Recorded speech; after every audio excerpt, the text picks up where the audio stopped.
बच्चों, तो आज हम कार्बन का अपरूप इस पार्ट से आगे का जो अपना घटक है वो देखेंगे। तो हमने पिछले कक्षा में पढ़ा था कार्बन के गुणधर्म। तो कार्बन के गुणधर्म में हमने अपरूपता पढ़ा था।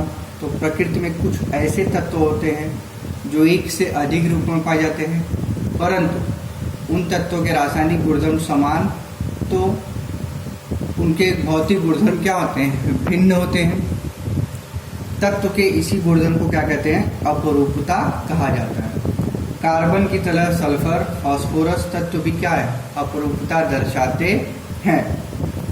कार्बन, तो कार्बन अपरूप, उसमें कैलाशी होते, अकैलाशी होते। कैलाशी अपरूप क्या होते हैं, देखिए कैलाशीय रूपों में परमाणुओं की रचना क्या होती है, नियमित तथा निश्चित होती है। इनका गलनांक तथा क्वथनांक उच्च होता है। कैलाशीय रूप के कार्बनिक पदार्थ की निश्चित भौमितीय रचना तेज सिरे तथा समतल पृष्ठभाग से होती है। कार्बन के 3 कैलाशीय अपरूप हैं। हीरा, तो सबसे पहला अपरूप हीरा।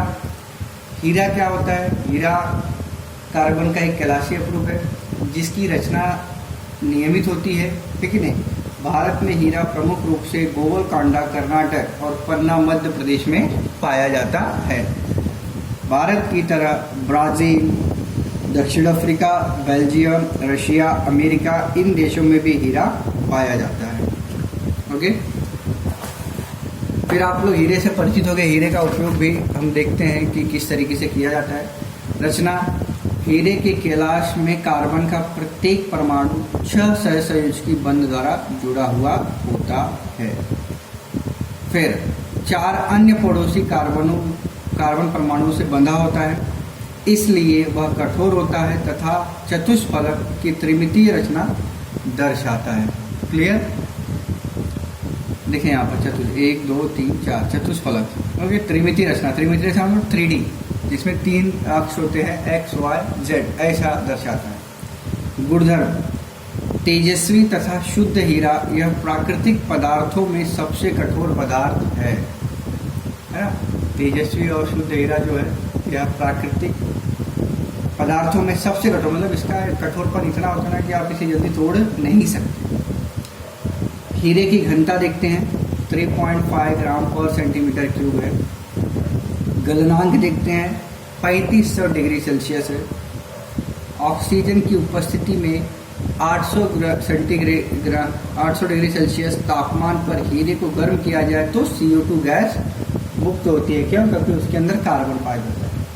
इस प्रक्रिया में सिवाय CO2 के अन्य कोई उत्पाद उत्पन्न नहीं होता। किसी भी विलायक में हीरा नहीं घुलता, मतलब किसी भी विलायक में हीरे को घोलने की कोशिश करेंगे तो वो घुलेगा नहीं।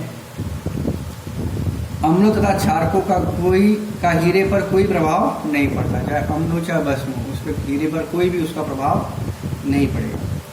हीरे में मुक्त इलेक्ट्रॉन न होने के कारण वह विद्युत धारा का क्या होगा, कुचालक। उसे हम क्या कहेंगे, धारा क्या है, कुचालक, मतलब उसमें विद्युत धारा प्रवाहित नहीं हो सकती। ओके, क्यों, क्योंकि उसमें मुक्त इलेक्ट्रॉन नहीं होता है। उपयोग देखेंगे, कांच काटने तथा चट्टानों में छिद्र बनाने के लिए उपयोग में लाए जाने उपकरण में हीरे का उपयोग किया जाता है। कांच को काटने के लिए, देखो कांच काटते हैं, हीरे से कांच भी काटा जाता है।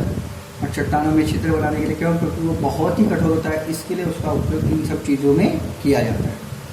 अलंकारों में हीरे का उपयोग करते हैं। अलंकार मतलब वेशभूषा में, देखते हो ना, पुराने ज़माने में हीरे का उपयोग किया जाता था। फिर आँखों की शल्य चिकित्सा, मतलब आंखों का ऑपरेशन करने के लिए जो उपकरण यूज किया जाता है उसमें भी हीरे का उपयोग किया जाता है। हीरे के बुरादे का उपयोग दूसरे हीरों में चमक के लिए किया जाता है। दूसरे हीरे, ओके, दूसरे हीरों में चमक के लिए किया जाता है। जो हीरे के बुरादे बचते हैं उनका उपयोग किया जाता है। हीरे का उपयोग अवकाश में तथा कृत्रिम उपग्रहों में प्राणों से संरक्षण करने देने वाली खिड़कियां बनाने में करते हैं। तो ये सब हीरे का उपयोग हो गया। ग्रेफाइट देखिए, ग्रेफाइट भी क्या है, कार्बन का एक अपरूप है। ग्रेफाइट रशिया, न्यूजीलैंड, अमेरिका और भारत में पाया जाता है। निकोलस जैक्स कांटी 1795 में ग्रेफाइट की खोज की। पेंसिल में उपयोग में लाए जाने वाला लेड ग्रेफाइट और मिट्टी से बनता है। रचना। ग्रेफाइट में प्रत्येक कार्बन परमाणु अन्य 3 कार्बन परमाणुओं से इस प्रकार जुड़ा होता है कि उसकी षटकोणीय समतल रचना बनती है।